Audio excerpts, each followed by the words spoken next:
तो चलिए एक बार फिर इस रिवीजन क्लास में आप लोग का बहुत बहुत स्वागत है। मैं एच रोशन एक नए क्लास के साथ उपस्थित हूँ। आज हम लोग देखेंगे साइटोलॉजी और कोशिका विज्ञान।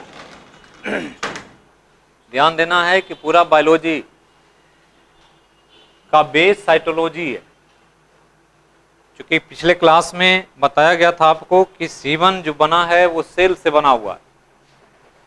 सेल बनने के बाद ही पृथ्वी पर जीवन शुरू हुआ।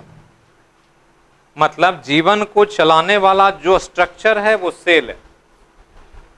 तो जो जीवन चला रहा है उस सेल को समझना है, उसका स्ट्रक्चर, उसका फंक्शन कैसा होता है, कैसे वो वर्क करता है, सेल के अंदर क्या चीजें होती है। तो इसी को हम लोग देखेंगे एक सिस्टमेटिकली क्रमबद्ध तरीके से, स्टेप बाय स्टेप। लेकिन सबसे पहले ये कि सेल जो पढ़ने जा रहे हैं, जो यहाँ पर विषय है पढ़ने का, वो बहुत ही माइन्यूट और सूक्ष्म विषय है। माइन्यूट इतना कि आंख से दिखता नहीं है। नॉर्मल सेल, एक्सेप्शनली कुछ सेल दिखते भी हैं जो हम लोग देख लेंगे कि कहाँ पर दिखता है कहाँ नहीं दिखता है। तो नॉर्मल जो सेल नहीं दिखता है उसको स्टडी करना एक बहुत ही डिफिकल्ट टास्क है कि जो दिखे नहीं उसको कैसे अध्ययन करेंगे। और इसलिए सेल का विज्ञान तब तक अंधकार के युग में रहता है जब तक माइक्रोस्कोप की खोज नहीं होती है। जैसे ही माइक्रोस्कोप दुनिया में बनाया गया, इस विषय में तेजी से तरक्की और विकास दिखाई पड़ा और एक से एक माइक्रोस्कोप बनते रहे।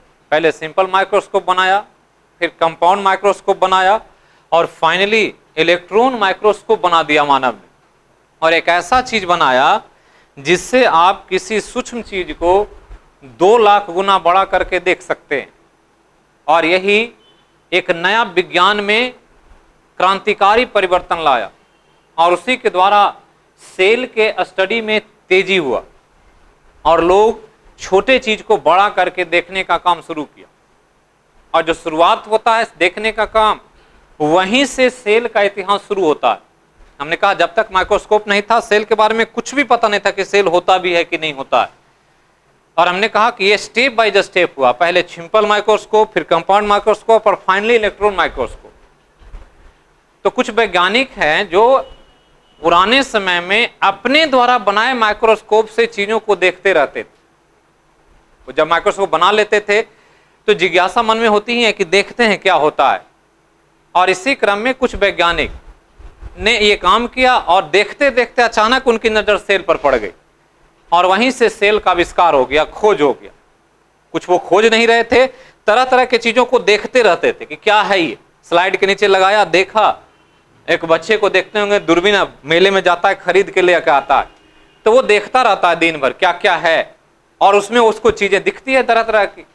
यही चीज उस समय हो रहा था जिस समय सेल का कोई जानकारी नहीं था। तो ध्यान देना है कि हमने कहा अभी कि सेल जो है इसी से जीवन चल रहा है और इसीलिए यह ध्यान रखना है कि सेल जो चल रहा है, सेल के कारण जो जीवन चल रहा है, उसी को समझेंगे यहां पर हम लोग कि सेल में जीवन के अंतर्गत क्या इंपॉर्टेंस है। तो पहला तो कि सेल के बारे में यहां लिखा गया है एक बहुत इंपॉर्टेंट पॉइंट जो एग्जाम में अक्सर पूछता है। यहां पर स्टडी है कार्य और संरचना का, और ये शरीर का संरचनात्मक और कार्यात्मक इकाई है। ये ध्यान रखना है, संरचनात्मक और कार्यात्मक इकाई। क्या मतलब होता है इसका?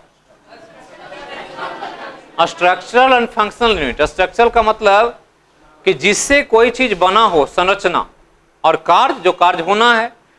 तो ये किसका इकाई? तो शरीर का। तो ये ध्यान रखना है, बॉडी में सेल ही सेल है। कहा जाता है कि मानव के शरीर में लगभग 1 ट्रिलियन सेल है और इससे शरीर बना हुआ है। एक एक सेल जुड़ जुड़ करके पूरा बॉडी बनाया है और इसी सेल के द्वारा शरीर का सारा कार्य होता है। कार्य का मतलब जो आप करते हैं, श्वसन कर रहे हैं, सांस ले रहे हैं, तो आपको लगता है कि नाक सांस ले रहा है, लेकिन एक्चुअली वो सांस सेल लेता है। हम भोजन करते हैं तो पाचन क्रिया में सेल की भूमिका है, प्रजनन करते हैं तो प्रजनन क्रिया में सेल का इंपॉर्टेंट रोल है। तो ये ध्यान देना है, सारा काम सेल करता है, बॉडी भी सेल से बना हुआ है, इसलिए स्ट्रक्चर और फंक्शनल यूनिट है। हमने कहा कि इतना छोटा है कि आंख से नहीं दिखता है। नॉर्मली आप आंखों से सेल को देख नहीं सकते। हमारे बॉडी में हमने कहा 1 ट्रिलियन से भी ज्यादा सेल है, लेकिन आप पूछें किसी को कि आपके शरीर में इतना सेल है, कभी सेल देखा है शरीर का? तो नहीं देखा है, पता ही नहीं चलता है कौन सा सेल है। और ये सेल इतना छोटा है कि इसको मापने के लिए एक यूनिट का प्रयोग हो रहा है, किसका? माइक्रोन का। माइक्रोन को एक्चुअली माइक्रोमीटर कहते हैं, इस तरह से लिखा जाता है माइक्रोमीटर। और 1 माइक्रोन बराबर 10 का पावर -6 मीटर होता है। मतलब 1 मीटर का 10 लाख टुकड़ा कर दें तो एक टुकड़ा जितना बड़ा होगा वो उसका साइज है, मतलब उसका डायमीटर, उसका रेडियस माइक्रोन में होगा, और इसीलिए दिखता नहीं है। तो पहला तो ये पूछता है एग्जाम में कि सेल को मापा जाता है किसमें? माइक्रोन में। और इसी की वजह से हमने कहा कि इतना छोटा है कि दिखता नहीं था, इसलिए लोगों को पता ही नहीं चलता था कि सेल भी कुछ होता है। लेकिन जैसे ही माइक्रोस्कोप बनाया, स्लाइड के नीचे रखा, तो सेल बड़ा दिखने लगा। और बड़ा देखा सबसे पहले रॉबर्ट हुक ने अपने द्वारा बनाए गए माइक्रोस्कोप में।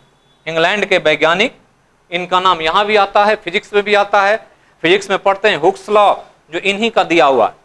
तो एक बड़े वैज्ञानिक रॉबर्ट हुक के तौर पर, और इन्होंने ही अपने बनाए माइक्रोस्कोप में 1665 ईस्वी में पहली बार सेल को देखा। फर्स्ट टाइम जो किसी व्यक्ति ने सेल को देखा होगा। तो एग्जाम में पूछेगा, क्वेश्चन को घुमा फिरा करके। नॉर्मल पूछता है तो कहता है सेल खोजा किसने? तो रॉबर्ट हुक ने खोजा। ये पूछे कि सेल को पहली बार देखा किसने? तो रॉबर्ट हुक ने देखा। तो ध्यान देना है कि इन्होंने खोजा, और इसलिए इन्हें कोशिका का खोजकर्ता माना जाता है, इन्वेंटर है। और खोज के कारण कोशिका विज्ञान के पिता भी हैं, फादर ऑफ साइटोलॉजी। क्योंकि आप पढ़े हैं साइटोलॉजी में कोशिका का ही अध्ययन होता है, जो हम बताए थे इंट्रोडक्टरी क्लास में। आगे चलें तो 1674 में लीवेनहॉक आते हैं और ये सेल को देखते हैं पहली बार। और सेल जो देखा वो जीवित कोशिका के रूप में। इन्होंने जो देखा था, रॉबर्ट हुक ने एक डेड सेल देखा था। तो ये ध्यान रखना है, कभी कभी कॉन्सेप्चुअली पूछेगा। तो रॉबर्ट हुक ने जो देखा वो मरा हुआ सेल था। पहली बार जिंदा सेल देखा किसने? लीवेनहॉक ने। और जो देखा वह एक बैक्टीरिया था। क्या था? जीवाणु।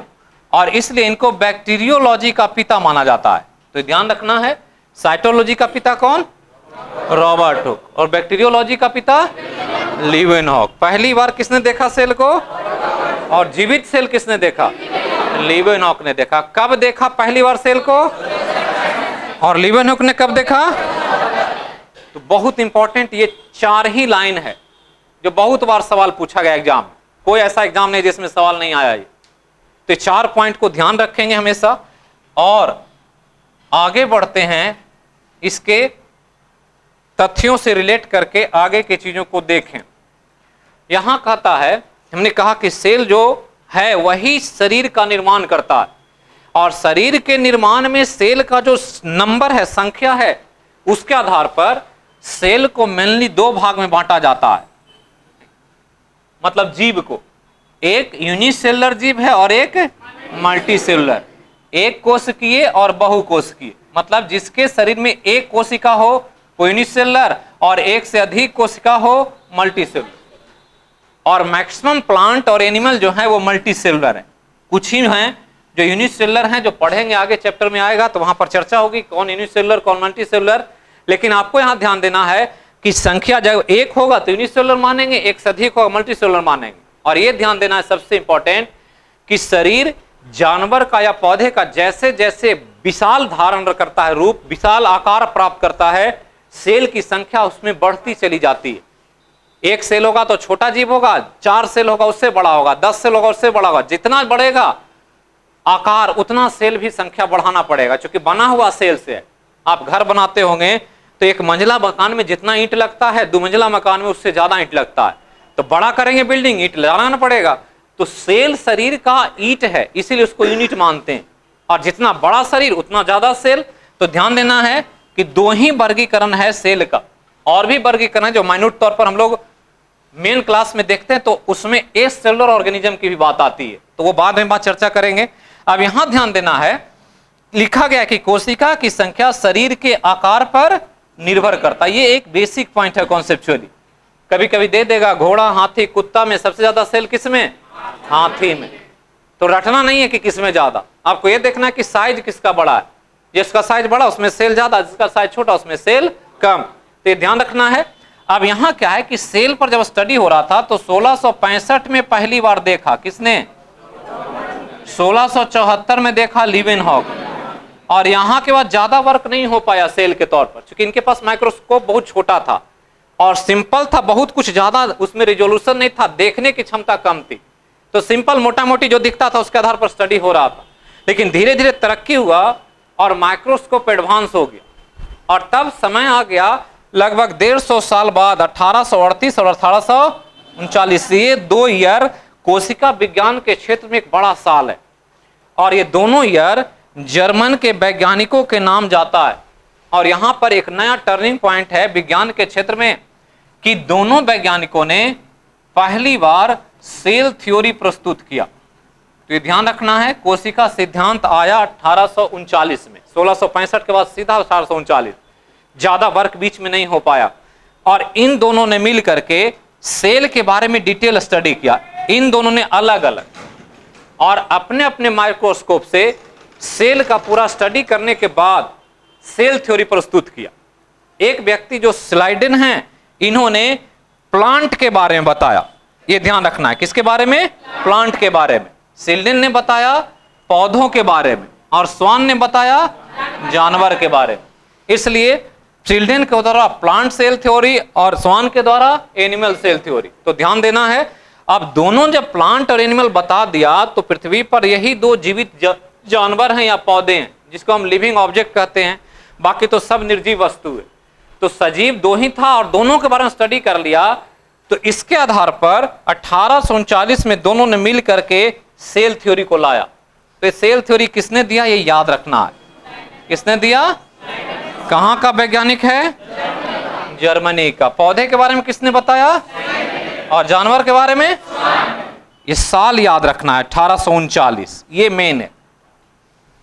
और सेल थ्योरी आया और इसमें कुछ मेन पॉइंट्स बताया गया। पहला कि जितना भी पृथ्वी पर जीव है, जीव लिखा गया यहां, जीव का मतलब सभी जीवित पदार्थ, एनिमल और प्लांट दोनों। तो सभी जीवित पदार्थ किससे बना हुआ है? सेल से बना हुआ। इसके बाद ध्यान रखना है कि जो सेल से बना हुआ है उसके बारे में बताया गया सेल थ्योरी में स्टडी करके कि जितना भी जीव होता है उस जीव का जीवन, लाइफ, एक सेल से शुरू होता है। ये 2 चीज ध्यान देना है।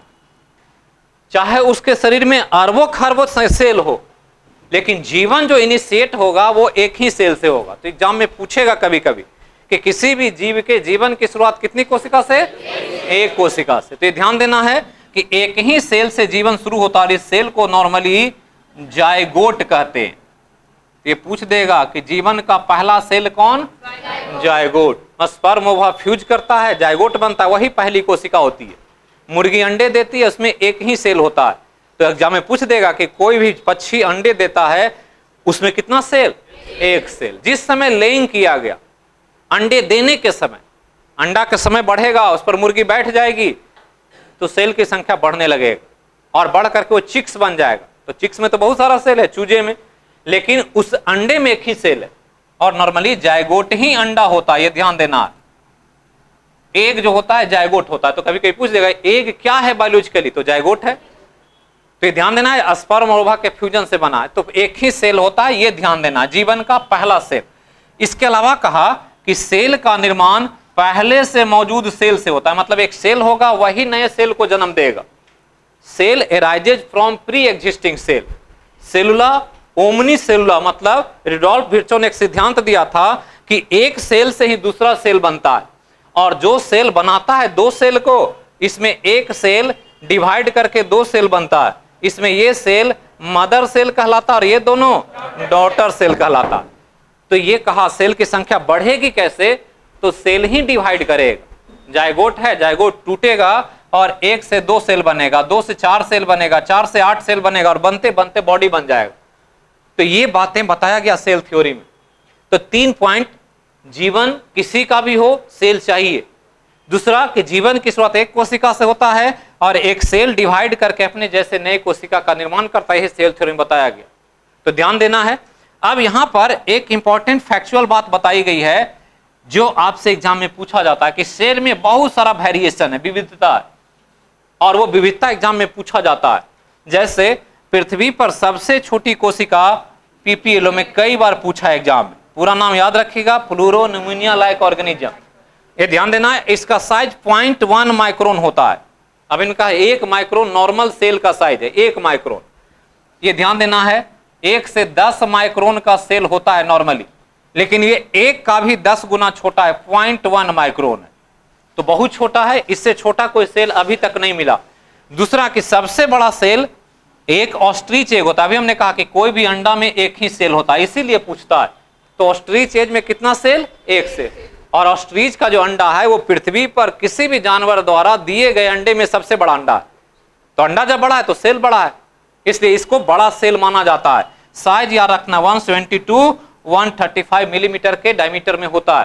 तो ध्यान देना है, सबसे लंबी कोशिका तंत्रिका कोशिका होता है जो न्यूरॉन के रूप में दिखता है। आगे भी पढ़ेंगे, जब नर्वस सिस्टम आएगा तो वहां न्यूरॉन के बारे में डिटेल में स्टडी किया जाएगा, तो वो ध्यान देना है। अब यहां के बाद हम लोग को थोड़ा सा स्ट्रक्चर ऑफ सेल पर जाना, यही सबसे इंपॉर्टेंट पार्ट है एग्जाम के लिए। तो नॉर्मल सेल का संरचना को ध्यान दें तो इसको पर देखें, पहले इसको देख लेते हैं फिर हम लोग उसको देखेंगे। यहां पर हमने जो बुक में डाला है वो चित्र, और चित्र में रेखांकन किया गया है एक्चुअल साइज के रूप में, कौन सा क्या चीज है, स्ट्रक्चर क्या है। तो ध्यान देना है कि स्ट्रक्चर ऑफ सेल में जो 2 इंपॉर्टेंट टाइप है सेल का, एक ये जो है ये एनिमल सेल है और ये प्लांट सेल है, और ये दोनों का डिफरेंस आपको चित्र से समझना है। बहुत सवाल पूछता है आजकल पिक्चर से, बायोलॉजिकल स्ट्रक्चर से, तो चित्र पर जरूर स्टडी करें। थ्योरी को तो पढ़ते हैं और लिखा भी रहता है वो स्टेटमेंट के तौर पर, लेकिन स्ट्रक्चर चित्र में जो दिखता है उस पर ध्यान देना आप। तो जो इसमें दिख रहा है वो नॉर्मली हमने जो ड्रॉ किया है वो है। तो ध्यान देना है कि यहां पर आपको जो दिख रहा है सिंगल लेयर में, यहां दिख रहा है डबल लेयर में। यहां पर कुछ चीजें हैं जो कॉमन यहां भी है और यहां भी है, जैसे ये यहां भी है, यहां भी है, ये यहां भी है, यहां भी है, ये भी है इसमें, ये भी है इसमें, लेकिन ये वाला दोनों इसमें नहीं है, ये वाला इसमें नहीं है और ये वाला इसमें नहीं है। तो यही आपको पढ़ते समय कंपैरेटिव स्टडी करना होता है कि कौन किसमें है और कौन किसमें नहीं है। जो है उसको हम लोग देखेंगे क्या करके। यहाँ नाम लिखा गया है सबका, lysosome, cell membrane, centrosome, nuclear membrane, endoplasmic reticulum, nucleus, nucleolus, ये गोल्जी अपरेटस, माइटोकॉन्ड्रिया, साइटोप्लाज्म। इन सब को हम लोग को डिटेल में अलग अलग स्टडी करना, और इसी का फीचर आपसे एग्जाम में पूछा जाता है बराबर। तो देखना है कि कौन लाइसोसोम है। लाइसोसोम देख रहे हैं एक तरफ दिखाया गया, इधर नहीं दिखाया, मतलब इसमें है, इसमें नहीं है। सेंट्रोसोम इधर दिखाया गया, इधर नहीं दिखाया, मतलब इसमें नहीं है, इसमें है। कुछ चीजें जो दोनों में है, जो दोनों तरफ दिखाया गया है। तो इसका कंपैरेटिव आपको एक कॉन्सेप्ट होना चाहिए कि कौन है कौन नहीं है। अब इसी को हम लोग देखते हैं एक्चुअल जो पिक्चर होता है उसके आधार पर कि कैसे दिखता है सेल में स्ट्रक्चर, जो आपको यहां पर पिक्चर फॉर्म में दिखाया गया है। तो हमने कहा कि ये कौन cell? Animal cell, structure of a typical animal cell, यहां प्लांट से। अब यहां जो देखें चित्र में, तो यहां पर देख रहे हैं कि कुछ चीजें हैं जो कॉमन है, जैसे ये कॉमन है, यहां ये कॉमन है। ये है क्या? न्यूक्लियस है। न्यूक्लियस के बाहर यहां क्या है? ये रफ इंडोप्लाज्मिक रेटिकुलम, और ये क्या है? Smooth endoplasmic. यहां पर क्या है? ये गोल्जी अपरेटस, ये क्लोरोप्लास्ट, ये वैक्यूल, वैक्यूल ये बड़ा वाला है सफेद जो है। यहां पर ये है कटा हुआ तरबूज के जैसा माइटोकॉन्ड्रिया, यहां भी है माइटोकॉन्ड्रिया, ऐसे बहुत सारा, ये सब माइटोकॉन्ड्रिया है, ये सब माइटोकॉन्ड्रिया है।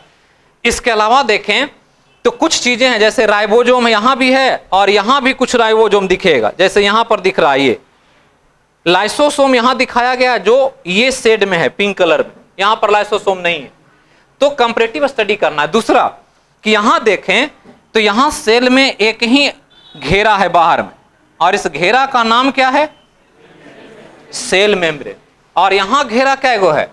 दो घेरा, एक ये और एक ये। तो अंदर वाला सेल मेम्ब्रेन है, बाहर वाला सेल वॉल है। तो ये ध्यान देना है। इसके अलावा कुछ चीजें हैं, जैसे मेन न्यूक्लियस ये है, इसमें भी और इसमें भी, और न्यूक्लियस के अंदर भी कुछ स्ट्रक्चर होता है जिसको न्यूक्लियोलस कहते हैं, और न्यूक्लियस में बीच बीच में छिद्र होता है जिसको न्यूक्लियर पोर कहते हैं। यहाँ न्यूक्लियस पूरा, न्यूक्लियर का जो घेरा है न्यूक्लियस का, वो न्यूक्लियर इन्वेलप है। इसके अलावा यहाँ पर एक स्ट्रक्चर है जिसका नाम सेंट्रियोल है, सेंट्रोसोम इसी को कहते हैं। इसके अलावा राइबोसोम जो दानेदार संरचना इसमें भी है और इसमें भी है। कुछ वेसिकल्स हैं, गोल्जी अपरेटस यहाँ भी है वहां भी है, तो ध्यान देना है।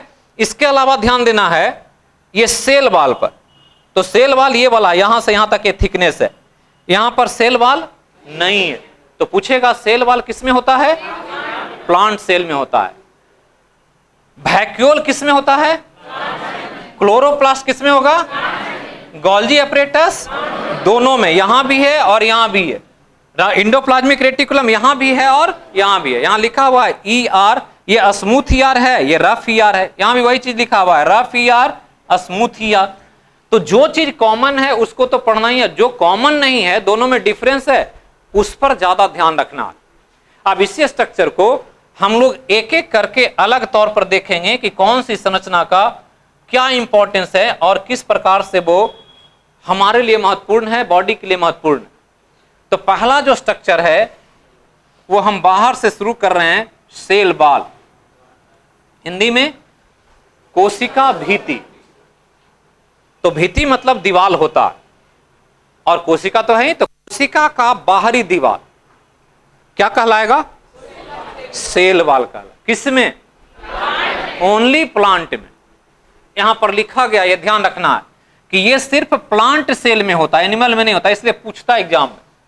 दूसरा कि सेलुलोज नामक कार्बोहाइड्रेट से बनता है, यह ध्यान देना है।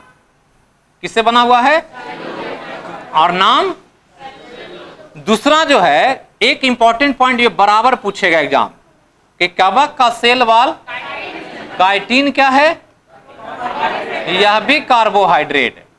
ये नहीं समझना है कि ये कुछ और है, ये भी कार्बोहाइड्रेट, सेलुलोज भी, और ये भी। पॉलीसेकेराइड जब पढ़ते हैं तो वहां चर्चा होता है डाइजेस्टिव सिस्टम में, तो ये भी कार्बोहाइड्रेट, लेकिन ये सेलुलोज है और यहां काइटिन है। ध्यान देना कि इसका नेचर जब देखते हैं तो हल्का कठोर है, दृढ़ है, और सेमी परमेबल ना हो करके परमेबल है। परमेबल मतलब होता है आर पार जाने योग्य, मतलब एक ऐसा दीवाल है जिसको कोई आर पार जा सकता है। एसेसेबल है, इंटर कर सकते हैं आप, जैसे दरवाजा होता है, दीवाल है, दरवाजा लगा हुआ है, तो दरवाजे को खोल करके आप अंदर बाहर हो सकते हैं। और इसलिए ये ध्यान रखना है कि ये परमेबल मेम्ब्रेन है। इसके अलावा ध्यान रखना है हल्का कठोर है, दृढ़ है, और सबसे इंपॉर्टेंट ये है कि ये निर्जीव है, मतलब ये मरा हुआ भाग है, ये जिंदा नहीं है, लेकिन इसके अंदर का चीज जिंदा है। तो एग्जाम में पूछे है सेल का कौन सा संरचना इसमें डेड होता है, तो डेड क्या होगा? सेल वॉल होगा। प्लांट में तो है, एनिमल में है भी नहीं। अब आगे देखें तो दूसरा जो दीवाल है वो है ये सेल मेम्ब्रेन, इसको कहते हैं कोशिका झिल्ली। क्या नाम है इसका? कोशिका झिल्ली। और कोशिका झिल्ली जो है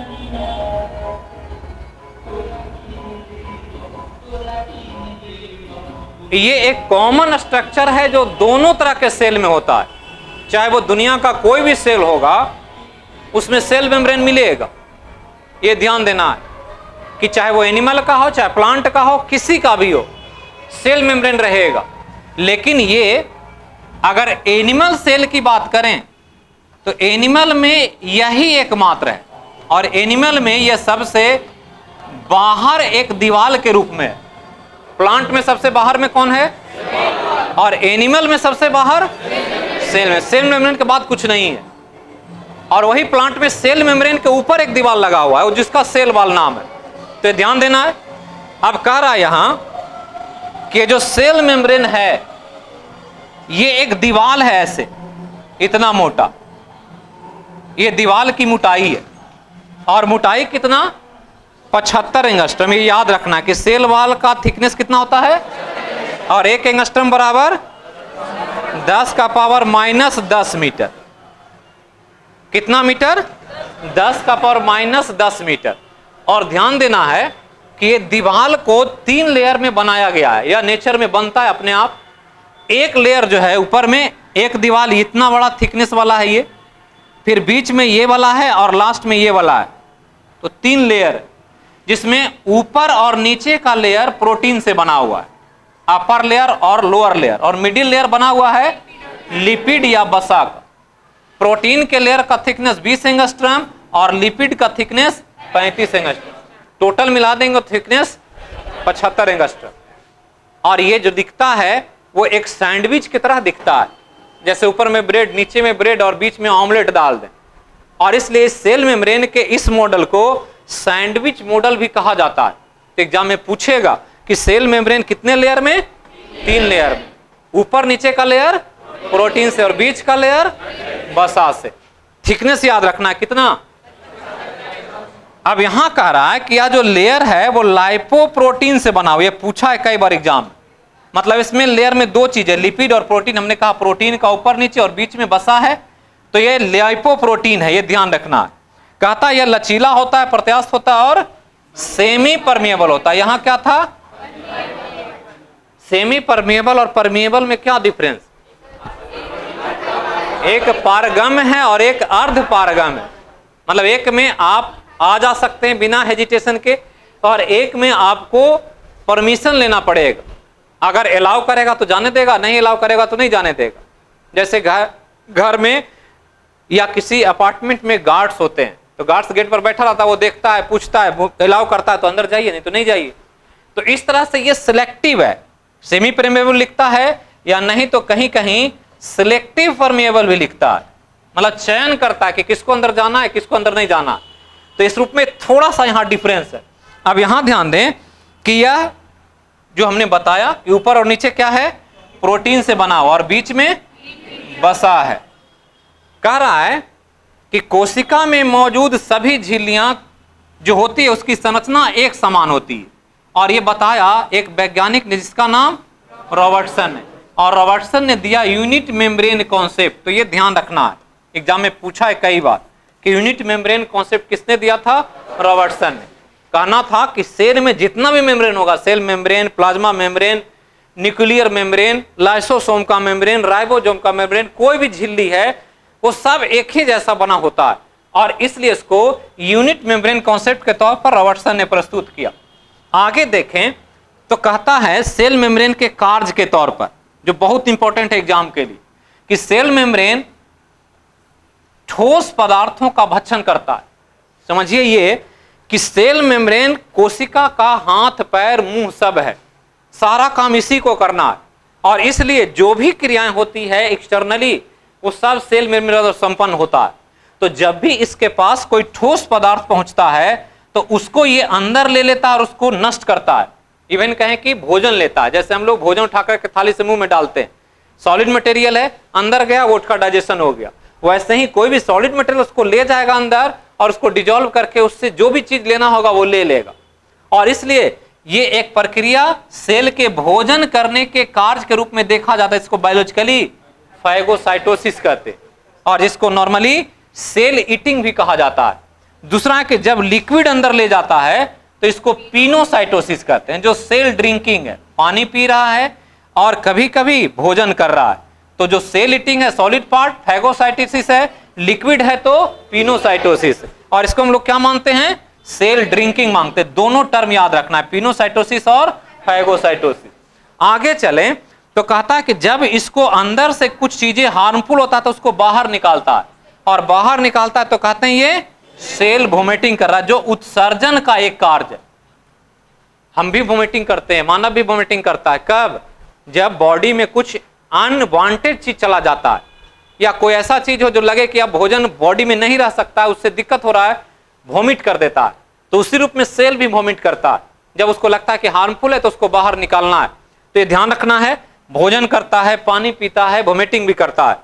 अब आगे चलें तो सेल के अंदर चलेंगे तो दो मेम्ब्रेन को पार करने के बाद सेल मेम्ब्रेन और सेल वॉल अंदर में बहुत सारा लिक्विड मिलेगा, और वो लिक्विड का एक नाम दिया गया है जिसको साइटोप्लाज्म कहते हैं, हिंदी में कोशिका द्रव। यहां लिखा गया है कोशिका झिल्ली और केंद्रक झिल्ली, ये दोनों के बीच में जो लिक्विड है उसी लिक्विड का नाम, मतलब ये सेल है ऐसे, तो सेल में ये न्यूक्लियस है और ये बीच में लिक्विड है, यहां भी लिक्विड है, तो यहां से यहां जो लिक्विड है इसका नाम साइटोप्लाज्म। इसको छोड़ देना अंदर वाले को, ये अंदर में न्यूक्लियोप्लाज्म, ये ध्यान रखना। तो न्यूक्लियर मेम्ब्रेन और सेल मेम्ब्रेन के बीच में जो होगा उसका नाम साइटोप्लाज्म। और इसके बारे में कुछ नहीं, इसके आगे देखेंगे। यहां लिखा गया है कि जितने भी कोशिका के ऑर्गन आप अभी देख रहे थे, mitochondria, ribosome, endoplasmic reticulum, Golgi body, centrosome, जो भी है वो सब इसी लिक्विड में तैरता रहता है और इसी के द्वारा फ्लोट करके सारा काम करता है, इसलिए लिक्विड बहुत इंपॉर्टेंट है, तो ध्यान रखना है। आगे चलें तो एक एक करके सबको देखना है जो अंदर में ऑर्गन है साइटोप्लाज्म के अंदर, और उसमें सबसे इंपॉर्टेंट एक ऑर्गन है जिसका नाम न्यूक्लियस है, हिंदी में केंद्रक। एक न्यूक्लियस होता है जो एटम में होता है, वहां उसको नाभिक कहते हैं, यहां इसको केंद्रक कहते हैं, और दोनों ही इंपॉर्टेंट होता है, चाहे वो एटम का न्यूक्लियस हो चाहे सेल का न्यूक्लियस। और केंद्रक इसलिए कि शरीर का जितना भी कार्य है वो सारा काम कौन करता है, न्यूक्लियस करता है, सेल की मदद से। मतलब सेल तो करता है लेकिन सेल से करवाने का काम किसका है, न्यूक्लियस का। मतलब ये मॉनिटरिंग बॉडी के तौर पर क्या होना है नहीं होना है, जीवन कैसे चलेगा, जीवन का क्या स्वरूप होगा, ये सब केंद्रक के द्वारा डिसाइड होता है, क्योंकि इसी में सभी इंपॉर्टेंट मटेरियल्स है जो जीवन को संचालित करता है। तो इसी को हम लोग को देखना है एक एक करके। ध्यान देना है कि सबसे पहले न्यूक्लियस को खोजा किसने, रॉबर्ट ब्राउन। एटम का न्यूक्लियस किसने खोजा, रदरफोर्ड। तो वहां रदरफोर्ड, यहां रॉबर्ट ब्राउन, याद रखना। ध्यान दें कि जब आप न्यूक्लियस को देखेंगे नॉर्मली तो एक छोटा सा गोला के रूप में दिखेगा साइटोप्लाज्म, लेकिन जब इसको इलेक्ट्रॉन माइक्रोस्कोप लगा देंगे तो ये ऐसा दिखने लगेगा बड़ा, और जब बड़ा दिखेगा तो एक्चुअल चित्र ऐसा होता है। तो ध्यान रखना है, जो कटिंग करके आपको दिखाया गया, बाहर में एंडोप्लाज्मिक रेटिकुलम इसमें चिपका हुआ है, जो यहां पर नहीं दिखाया गया है, आगे के चित्र में दिखेगा। तो ध्यान रखना है कि एंडोप्लाज्मिक रेटिकुलम बांधे रहता है न्यूक्लियस को चारों तरफ से, ताकि ये फिक्स रहे एक जगह पर। इसके अंदर हमने कहा था लिक्विड भरा हुआ है, जो हमने अभी बनाया था, जिसका नाम क्या है, न्यूक्लियोप्लाज्म। इसके अंदर एक छोटा सा बॉल होता है जिसका नाम न्यूक्लियोलस, और बाहर में जिसका लेयर है, इस लेयर का नाम न्यूक्लियर इन्वेलप और न्यूक्लियर मेम्ब्रेन है। और ये जो लिक्विड दिख रहा है ऐसे ऐसे डॉट डॉट, ये क्रोमैटिन मटेरियल है, जो यहां पर हमने दिखाया है आपको स्पष्ट के तौर पर। तो दिखाया ये कि जो बाहर में जो लेयर है वो न्यूक्लियर मेम्ब्रेन है, इसके अंदर जो द्रव है वो न्यूक्लियोप्लाज्म है, और इसके बीच बीच में पोर होता है, जो यहां पर दिखाया गया है पोर के रूप में, और ये पोर का नाम न्यूक्लियर पोर, मतलब छिद्र है जिससे लिक्विड अंदर बाहर हो सकता है। और ये जो क्रोमैटिन है वो वहां पर दिखा डॉट डॉट में, यहां हमने धागे के रूप में दिखाया है। तो ये ध्यान रखना है कि यही स्ट्रक्चर है एक सेल का, और यही सबसे इंपॉर्टेंट है। रॉबर्ट ब्राउन ने देखा था किस स्ट्रक्चर में पहली बार, इसको बीपीएससी में पूछता है, तो ध्यान रखना है ऑर्किड के जब फूल होता है इसमें इसको पहली बार खोजा था, तो ध्यान देना है। और यहीं से न्यूक्लियस का खोज होता है। आगे चलें तो इसी के बारे में कुछ चीजें बताई गई यहां। करा कोशिका द्रव में धागे नुमा उलझी हुई संरचना होती है जिसको क्रोमैटिन नेटवर्क कहते हैं, अंतर प्रद्रव जालिका कहते हैं, क्रोमैटिन नेटवर्क, जो धागा के रूप में उलझा हुआ, और ये बना हुआ है एक इंपॉर्टेंट स्ट्रक्चर से जिसका नाम डीएनए और प्रोटीन। तो डीएनए और प्रोटीन होता है क्रोमैटिन नेटवर्क में, आपको याद रखना है, पूछेगा। अब आगे चलें तो यहां पर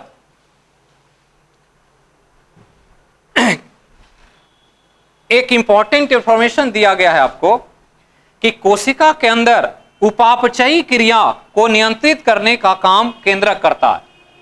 किस क्रिया को? उपापचयी क्रिया को, ये याद रखना, एग्जाम में पूछता है कि उपापचय क्या होता है। तो यहां ध्यान दें, कोशिका के अंदर निर्माणकारी क्रिया जितना भी होता है उसको एनाबोलिज्म, और जितना विनाशकारी क्रिया होता है उसको कैटाबोलिज्म, और दोनों को मिला दें तो मिल करके कहलाता है मेटाबोलिज्म। तो ये ध्यान रखना है कि एनाबोलिज्म और कैटाबोलिज्म जो भी काम है जो मेटाबोलिज्म के रूप में हो रहा है, ये सारा का कंट्रोल सेंटर या चाबी किसके पास है? केंद्रक के पास। अभी हमने कहा था कि जो भी होना है वो केंद्रक के देखरेख में होना है। कब किसकी जरूरत है, क्या करना है, नहीं करना है, ये सारा मॉनिटरिंग भूमिका केंद्र करेगा। यहां पर बहुत इंपॉर्टेंटली बताया गया आपको कि निर्माणकारी कार्य, शरीर में दोनों काम साथ साथ चलता है, कुछ निर्माण भी होता है, कुछ विनाश भी होता है, और यही सृष्टि का नियम है। एक घर बनाते हैं आप, तो घर बनाने में कंस्ट्रक्शन का काम आप कर रहे हैं, लेकिन उसी कंस्ट्रक्शन के दौरान कहीं न कहीं से आप मिट्टी खुदाई कर रहे हैं, ईंट बना रहे हैं, तोड़ रहे हैं, फोड़ रहे हैं, तो एक जगह तोड़ रहे हैं, दूसरी जगह बना रहे हैं। ये काम बॉडी में भी होता है। तो जो तोड़ने फोड़ने का काम है वो कैटाबोलिज्म कहलाएगा, और जो बनने का काम है वो एनाबोलिज्म कहलाएगा। जैसे श्वसन क्रिया कैटाबोलिक एक्टिविटी जिसमें ग्लूकोज टूटता है, और फोटोसिंथेसिस एनाबोलिक एक्टिविटी जिसमें ग्लूकोज बनता है। तो वहां ग्लूकोज बन रहा है, उसमें टूट रहा है, और इस प्रकार दोनों क्रियाएं साथ साथ चलती है, और दोनों को साथ मिलाते हैं तो क्या कहलाता है? मेटाबोलिज्म कहलाता है। तो ये ध्यान रखना है, ये ध्यान देना कि एनाबोलिज्म और कैटाबोलिज्म अलग अलग स्टेज में अलग अलग होगा। एक बच्चा में एनाबोलिज्म ज्यादा होता है क्योंकि शरीर बन रहा होता है, उस समय आकार ले रहा होता है। जैसे जैसे एडल्ट स्टेज आएगा तो कैटाबोलिज्म एनाबोलिज्म बराबर हो जाएगा, और बुढ़ापे में कैटाबोलिज्म अधिक हो जाएगा, शरीर टूटने लगेगा। तो देखते होंगे बच्चे का बॉडी बिल्कुल स्टीफ होता है, उसके चेहरे में रौनक होता है, एक चार्मिंग होता है।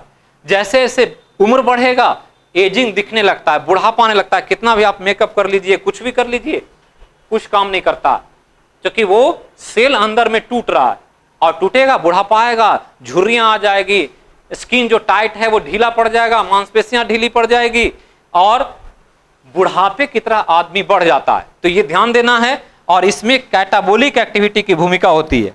कहता है केंद्रक संरचना तथा कार्यों की विस्तृत जानकारी किसने दिया? स्ट्रासबर्गर ने दिया। खोजा किसने?